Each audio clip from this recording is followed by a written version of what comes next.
నీలాంజన సమాభాసం రవిపుత్రం యమాగ్రజం ఛాయా మార్తాండ సంభూతం తం నమామి శనేశ్వరం. శ్రీ గురుభ్యో నమః. శ్రీ మహాగణాధిపతే నమః. శ్రీ మాత్రే నమః. Welcome to Meeravani YouTube channel. మీ డాక్టర్ సుందరి ప్రేక్షకులకు నమస్కారం. ఈరోజు మనం ఈ వీడియోలో ఏ రోజు పుట్టినవారు, ఏ వారం నాడు పుట్టిన వాళ్ళు ఎటువంటి లక్షణాలు కలిగి ఉంటాయనే భాగంలో తెలుసుకుంటున్నాం. లక్షణాలు కూడా అలాగే జ్యోతిష్ శాస్త్ర ప్రకారం చూసినప్పుడు ఒక్కొక్క రోజు పుట్టిన వారికి ఒక్కొక్క లక్షణాలు, ఒక్కొక్క రకమైన ప్రత్యేకమైన అభిరుచులు కలిగి ఉంటారు. కొన్ని వృత్తుల్లో వారికి ఇష్టంగా కూడా ఉంటాయి.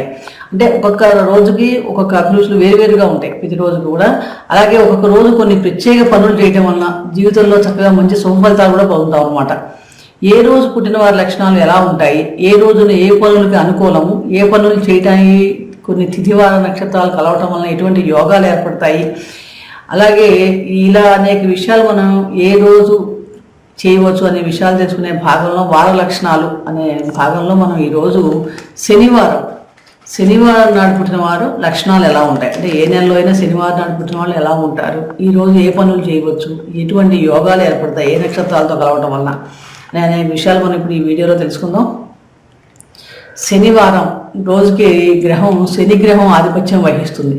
అంటే ఏ నెలలో అయినా శనివారం పుట్టిన వారి నాడు వాళ్ళ జీవితం మీద ఎక్కువ శనిగ్రహ ప్రభావం ఎక్కువగా ఉంటుంది. అంటే శనిగ్రహం అంటేనే కష్టించే స్వభావం, బాధ్యత ఎక్కువగా ఉంటుంది. అంటే కష్టపడే స్వభావం చాలా ఎక్కువగా ఉంటుంది. వీళ్ళకి కష్టపడి పైకి వస్తారని కూడా చెప్పవచ్చు. ఈ రోజు పుట్టిన వాళ్ళు సహజంగా శనివారం నాడు పుట్టిన వాళ్ళు కొంచెం సీరియస్గానే ఉంటారని చెప్పవచ్చు, కానీ ధైర్యవంతులుగా ఉంటారు. మంచి ఎప్పటికైనా సరే అంటే ఏ పనైనా సరే క్రమశిక్షణ చేయటం పర్ఫెక్ట్గా చేస్తారనమాట. శనివారం పుట్టిన వాళ్ళు కొంచెం న్యాయానికి ధర్మానికి ప్రతీకగా ఉంటారు. పర్ఫెక్ట్గా కూడా పనులు చేస్తారు. ఉన్నత ప్రమాణాలని పాటిస్తారు. అంటే కొంచెం విలువలు ఎక్కువగా ఉంటాయి వీళ్ళకి. ఏదైనా బాధ్యతలు తీసుకుంటారు కూడా వెనుకాడరని చెప్పవచ్చు సహజంగా వీళ్ళకి. ఎందుకంటే ఆ శ్రామికుల పక్షపాతిగా కూడా ఉంటారు. ఎందుకంటే ఎవరైనా కష్టపడే వాళ్ళకి సపోర్ట్ ఎక్కువ ఉంటుంది. కానీ కొంచెం కోపం కూడా ఎక్కువగా ఉంటుంది వీళ్ళకి.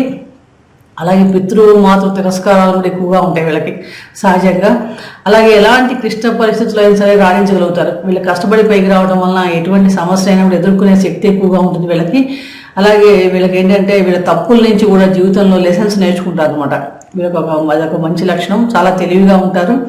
తొందరగా ఎవరిని నమ్మే స్వభావం కలిగి ఉండరు. అంటే తొందరగా ఎవరిని నమ్మరని కూడా చెప్పవచ్చు. తొందరగా వీరు బయటపడ్డ కూడా సహజంగా నిదానంగా చేస్తారు. శని భగవానుడు చాలా నిదానంగా ప్రవర్తిస్తారు. చాలా నిదానంగా ఆలోచించి నిర్ణయాలు తీసుకుంటారు. సహజంగా ఈ శనివారం నాడు పుట్టిన వాళ్ళు మనకి మేనేజర్స్గా కానీ మంచి అడ్మినిస్ట్రేటర్స్గా కూడా ఎక్కువ కనిపిస్తూ ఉంటారు. బ్యాంకర్స్, సైంటిస్టు, మిలిటరీలో పనిచేసే వాళ్ళు కానీ వీళ్ళు ఎక్కువగా కనిపిస్తారు. మున్సిపల్ వర్కర్స్ కానీ మున్సిపల్కి సంబంధించిన విషయాలు, హాస్పిటల్స్లో పనిచేసే వాళ్ళు వీళ్ళందరూ కూడా మనకి ఎక్కువగా మనకి శనివారం పుట్టిన వాళ్ళే ఎక్కువగా కనిపిస్తుంటారు. లేకపోయినా ఒకవేళ వాటిలో పని చేయకపోయినా కూడా అలాంటి వారు చేసేవాళ్ళంటే కూడా ఈ శనివారం నాడు పుట్టిన వాళ్ళకి చాలా ఇష్టంగా ఉంటుందని చెప్పవచ్చు. అలాగే ఈ శనివారం నాడు మనం ఏ పనులు చేయొచ్చు. సహజంగా శనివారం చాలామంది ఏ పనులు చేయకూడదు అనుకుంటుంటారు, కానీ కొన్ని పనులు చాలా శ్రేష్టంగా ఉంటుంది. ముఖ్యంగా ఏంటంటే రాతికి సంబంధించిన అంటే స్టోన్ వర్క్స్ అంటాం కదా, ఆ స్టోన్ వర్క్స్కి చాలా ఆ పనులు చేయడానికి, వాస్తు కర్మలకి ఈ శనివారం చాలా బాగుంటుంది. అలాగే చెట్లు నాటడానికి కూడా శనివారం చాలా అనుకూలిస్తుంది. సీసపు పనులు అంటే కరిగించే పనులు అంటాం కదా, లోహాలవి, అవి కూడా శనివారం చేయొచ్చు.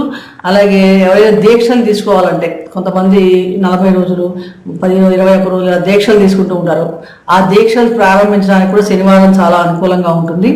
స్థిర కర్మలకి చేయడానికి, గృహ నిర్మాణాలు చేయడానికి కూడా శనివారం చాలా అనుకూలంగా ఉంటుంది.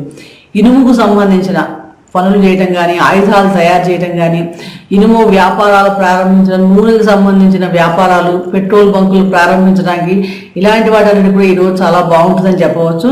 అలాగే తైలాభ్యంగన స్థానం, తలహంతు పోసుకుంటానికి కూడా కొన్ని రోజులు మనకి ప్రత్యేకమైన వాటిలో శనివారం నాడు కనుక ఒంటికి నూనె రాసుకుని తైలాభ్యంగన స్థానం చేయడం చాలా మంచిగా ఉంటుందని చెప్పవచ్చు. శనిగ్రహ పూజకి కూడా, శనిగ్రహ కర్మలు తొలగించుకోవడానికి కానీ, శనిగ్రహ సంబంధించిన పూజలు చేయడానికి ఈ రోజు కూడా చాలా అనుకూలంగా ఉంటుంది. అలాగే మనకి ఏమైనా ఈ నువ్వుల పంటలు కానీ, వేరుశనగ పంటలు కానీ, అంటే భూమిలో పండే పంటలు ఉంటాయి కదా, అలాంటి పంటలు నాటడానికి కూడా, అలాంటి వ్యాపారాలు ప్రారంభించడానికి కూడా శనివారం చాలా అనుకూలంగా ఉంటుంది. ముఖ్యంగా వెంకటేశ్వర స్వామి ఆరాధన చేయడానికి కూడా శనివారం చాలా బాగుంటుందని చెప్పవచ్చు. అలాగే శనివారం నాడు మనకి కొన్ని యోగాలు, కొన్ని నక్షత్రాలతో కలిగిన కొన్ని యోగాలు ఏర్పడుతూ ఉంటాయి. శనివారం రోహిణి నక్షత్రంతో ఎప్పుడైనా కలిసి వస్తే కనుక అమృత సిద్ధి యోగం ఏర్పడుతుంది. ఈ అమృత సిద్ధి యోగము దానివల్ల సమస్త శుభకార్యాలకి చాలా శుభప్రదంగా ఉంటుందని చెప్పవచ్చు. కానీ ఈ రోజు మటుకు శనివారం రోహిణి నక్షత్రం కలిసిన రోజు మటుకు ప్రయాణాలు మటుకు పనికిరాదు. మిగిలిన ప్రయాణాలకు తప్ప మిగిలిన శుభకార్యాలన్నిటికీ కూడా ఈ రోజు చక్కగా బాగుంటుంది. అలాగే శనివారం నాడు శ్రవణ నక్షత్రంతో కలిసిన రోహిణి నక్షత్రంతో కానీ స్వాతి నక్షత్రంతో కానీ కూడి వచ్చిందనుకోండి, ఆ రోజు సర్వార్థ సిద్ధి యోగం ఏర్పడుతుంది. అంటే సమస్త పనులకి కూడా శుభప్రదంగా ఉంటుంది సర్వార్థ సిద్ధి యోగం రోజు. అంటే ఎటువంటి ముహూర్తాలతో సంబంధం లేకుండా ఈ రోజు మనం ఏ శుభకార్యమైనా చక్కగా చేసుకోవచ్చు అనమాట.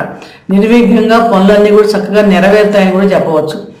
అలాగే శనివారం సప్తమి తిథితో కలిసి వచ్చిందనుకోండి, మొదటి 7 ఘడియలు కూడా విషయోగాన్ని కలిగి ఉంటాయి. కాబట్టి శనివారం సప్తమి వస్తే కనుక మొదటి 7 ఘడియలు కూడా ఎటువంటి పనులు చేయడానికి పనికిరాదు. అలాగే శనివారం హస్త నక్షత్రంతో కూడి వస్తే కనుక మొదటి 9 ఘడియలు కూడా ఎటువంటి దానికి పనికిరావన్నమాట. సో 9 ఘడియలు కూడా విషకంఠ యవకంఠక యోగం ఏర్పడుతుంది, ప్రయాణాలకు అసలు పనికిరాదు. అలాగే శనివారం ఏకాదశి కలిసి వస్తే కనుక హుతాసన యోగం ఏర్పడుతుంది. శనివారం ఏకాదశి రోహిణి నక్షత్రం, సహజంగా శనివారం రోహిణి నక్షత్రం కలిసి వస్తే కనుక అమృత సిద్ధి యోగం, కానీ అదే ఏకాదశి కూడా వచ్చిందనుకోండి ఆ రోజు అశుభయోగంగా ఏర్పడుతుంది అన్నమాట. ఈ రోజు ఎటువంటి శుభకార్యాలకు కానీ ప్రయాణాలు కానీ ఎటువంటివి చేయడానికి ఈ రోజు మనకి పనికిరాదనమాట. కాబట్టి ఈ శనివారం నాడు ఈ అలా అశుభయోగాల్లో మనం కొన్ని యాత్రలు కానీ శుభకార్యాలని విసర్జించాలి. అలాగే నల్లని రంగు కలిగిన పంటలకి ఏ పంటలకైనా ఈరోజు మనం నాటడానికి వ్యాపారానికి వీటన్నిటికీ శనివారం అనుకూలంగా ఉంటుంది. ఇలా ప్రతిరోజు కూడా మనకు సంబంధించిన విషయాలు ఏ రోజు ఏ పని చేయాలి, ఆ రోజు పుట్టిన వాళ్ళ లక్షణాలు ఏంటి, ఇలా తెలుసుకొని వాటిని పాటించడం వలన మనకి చాలా మటుకు శుభ ఫలితాలు మనం పొందడానికి అవకాశం ఎక్కువగా ఉంటుంది. కాబట్టి ఈ వీడియో నచ్చితే లైక్ చేయండి, షేర్ చేయండి, సబ్స్క్రైబ్ చేసుకోకపోతే సబ్స్క్రైబ్ చేసుకోండి. మరొక ఆసక్తికరమైన విషయం గురించి మరొక వీడియోలో కలుద్దాం. సర్వే జన సుఖినో భవంతు, శుభం భూయాత్.